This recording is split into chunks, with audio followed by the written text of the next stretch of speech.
മലപ്പുറത്ത് സ്വർണ്ണക്കവർച്ച കേസിൽ പരാതിക്കാരനുൾപ്പെടെ 2 പേരെ പോലീസ് അറസ്റ്റ് ചെയ്തു. സ്വർണ്ണാഭരണങ്ങൾ നിർമ്മിച്ച് വിതരണം ചെയ്യുന്ന സ്ഥാപനത്തിലെ ജീവനക്കാരനും സഹോദരനുമാണ് അറസ്റ്റിലായത്.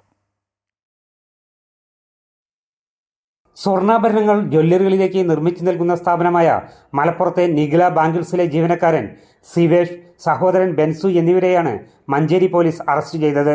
മുൻപ് പല കേസുകളിലും പ്രതിയായ സിവേഷ് ഏതാനും മാസങ്ങൾക്ക് മുൻപാണ് മലപ്പുറത്തെ സ്ഥാപനത്തിൽ ജോലിയിൽ പ്രവേശിച്ചത്.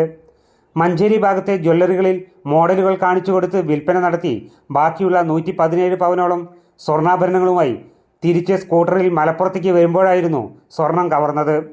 പരാതി കിട്ടിയ ഉടനെ തന്നെ പോലീസ് നടത്തിയ അന്വേഷണത്തിലാണ് സിവേഷിന്റെ തന്നെ ആസൂത്രണത്തിലാണ് കവർച്ച നടന്നതെന്ന് വ്യക്തമായത്.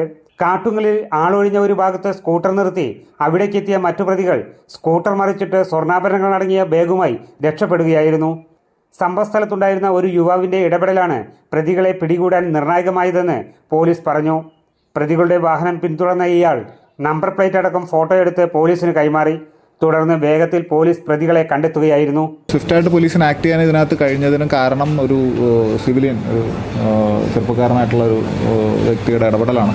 പ്രധാനമായിട്ടും 3 പ്രതികളാണ് ഇൻവോൾവ് ആയിട്ടുള്ളത്. സിവേഷിനും സഹോദരനുമൊപ്പം കവർച്ചയിൽ പങ്കെടുത്ത മൂന്നാമത് ഒരാളെ കൂടി പോലീസ് കസ്റ്റഡിയിൽ എടുത്തിട്ടുണ്ട്.